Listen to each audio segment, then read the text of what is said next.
So the first order of business is you have to accept that you're going to receive inspiration and be willing to follow it, and right now you're not. Right now you really have a strong belief that it's hard work and action that makes things happen. And we're not trying to talk you out of action, because action is a big part of how things come together. It took action for you to get here. Action matters, but inspired action is so life-giving, while the action of struggle is life-taking. This receiving mode that we're talking about, it's not just receiving impulses and ideas and good timing, it's also the replenishing mode. It's where you get refueled and reinvigorated and re-excited and reignited and restored and renewed, you say. So I've learned that. That's true. That's exactly what's happening. You know that. You can feel the difference when you wake up in the morning excited about what you're going to do, and when you wake up in the morning sort of dreading what you're going to do. You can feel what comes with alignment and what comes with not alignment. This also goes back to... Most people, we want to hear you, but we want to stick this in first. Most people offer the majority of their action compensating for energy that they messed up. They didn't get in alignment, they didn't get in sync, and then they're offering action to try to make up for it. It's like vacuuming your house without plugging the vacuum in. Mm-hmm. Going through all the motions. Did you vacuum the living room? Yes, I did. Every square inch of it. How come it looks terrible? I don't know. I did it. I didn't miss one spot. That vacuum cleaner was on every spot of this entire place. So when I look at myself, I see these like personality tendencies or traits that are there, and I don't know where they came from. Doesn't matter. Yeah. So when you look at them, start right where you are. What do you prefer from where you are? What's this experience causing you to ask for? The only thing that I've been able to discover at this point is that... We're asking specific to that question, what you just said. So what does that contrast in acknowledgement, what does it cause you to ask for? What clarity did you just throw in the vortex, maybe without even knowing you did? What did you throw in there? I want to be more aware of my guidance. I want my guidance to be more obvious to me. I want to follow that guidance, and I want payoffs. I want big payoffs. I want my guidance to pay off so that I know it, because I want to understand how this stuff works. Because that's what the question is. I want to know how this works, because you just said, what I got going on isn't working out that well. I'm working too hard. And if I'm not working hard, even when I am working hard, I'm frustrated that my action isn't getting the job done. We say that's because the vacuum cleaner isn't plugged in. You got to tune in to this energy that creates worlds and then flow it toward things that matter to you. So what are you working so hard on? Take this conversation and apply it to something specific, and let's talk about it. Okay, I have my job, what I do for a living, and then I have a remodeling project that I've been working on, and I've done most of the work myself. And I decided at this point to just let it go. As soon as I decided to let it go, a physical ailment that had been bugging. See, what happens is, it really is all right, because everybody sort of does this too. We ask you to just let us know how we can help. Give us a question, we'll give you an answer.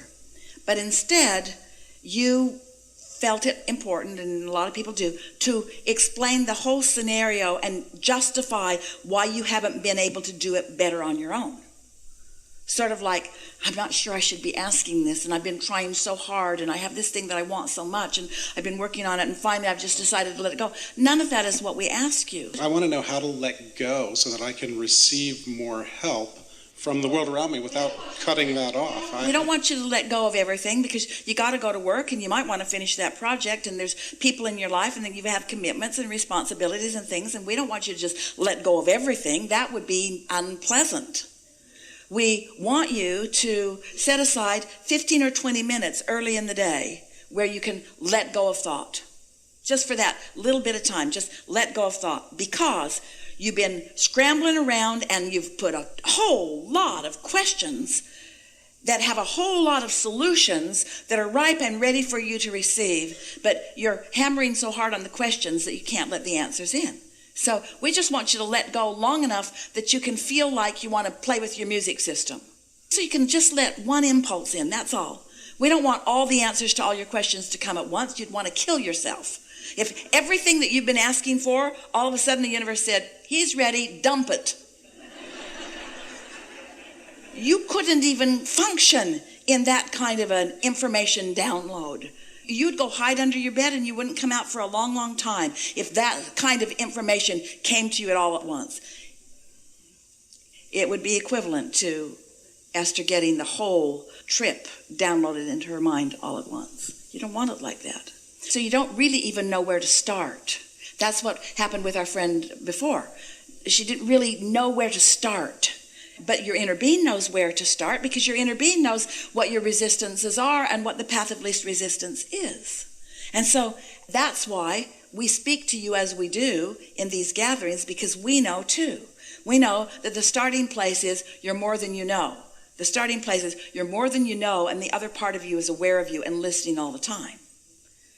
You're more than you know, and the larger part of you is aware of you and listening all the time, and the way you feel is your indication of the harmony or discord between those thoughts. We're starting at the very core basics of where you are. You see what we're getting at?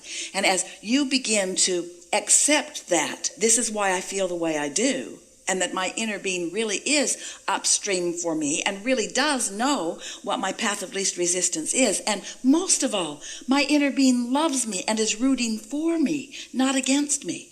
My inner being is wanting to help me to become all that I have vibrationally already become because of the life that I've lived. So now you feel clearer.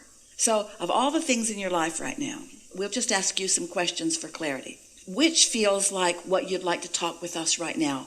Which feels the most? You want to talk about how you could get more satisfaction from your job? Do you want to talk about how you could release that job and go to something more satisfying? Do you want to talk about how, even though you're at a job and that's a part of your life, that there's another part of your life that you really enjoy, which is the remodel of your house? Do you want to talk about how to get that back on track? Or something else? In other words, what do you want to talk about? Because there's so much in the vortex that we could spend a lot of words just with you about what's in the vortex. But what do you feel? What do you feel most curious to talk about or most interested to talk about? What interests you the most? What is the next direction to go in my job, in my career? Now hear this, just stay with us. So your inner being isn't going to tell you, even if you're tuned in, what the next direction is. Your inner being's going to tell you what this direction is. Hear this, because your inner being knows that you can't go to a job that you really love from a job that you really hate. So the next direction to go to where you really want to go is to settle in more satisfaction with where you are. Ooh. Now that feels counterintuitive to a human mind, because a human mind says, Abraham, I told you I don't want to stay here. Why would I do positive aspects about here? Why would I try to line up with right here? Because you can't get to where you want to be from dissatisfaction. You've got to find satisfaction where you are, which will lead you to the next and the next and the next. You hear it? Yes. Most important thing we've ever said to anyone ever. So now your question has modified a little bit, hasn't it? But if you were already of the mindset that you just feel and listen, and the impulse that came to you during meditation was to make a list of positive aspects about your current work, and you were so tuned into your inner being that you were really on the same wavelength as your inner being, as Esther was when she received the impulse to play with her music system. So that just seemed like the most exciting thing that you could do. So you get out your sketching pad and you draw a picture of the key people in your job. Who are they? Top 3 people that are the most significant in your job. The people that you interact with the most. I'm an acupuncturist. It's patients. So it's just you directly to the client? There's no hierarchy, there's no scheduling, there's nobody that you interact with? I'm all of that. You do it all? Yes. You do 100% of all of it? Yes. So? It's overwhelming sometimes. I do that because I know that I don't trust the flow of abundance into my life completely in order to be part of a larger organization or have other people working with me to accomplish that end. So I've worked myself into a hellish situation because the alternative doesn't please me in this way and this way and this way. So it gets really messy and complicated, doesn't it? So what kind of download do you think you might receive from your inner being? What if you got a download that says, hire somebody to schedule for you? would you run with that thought or would you resist it in protest? Well, I guess I might have to start listening to things like that now. What's your inclination? What's your inclination? My first thing is the fear that am I going to have enough for... All right, so if you're in meditation and that thought comes to you and you feel fear, you know you're not in alignment.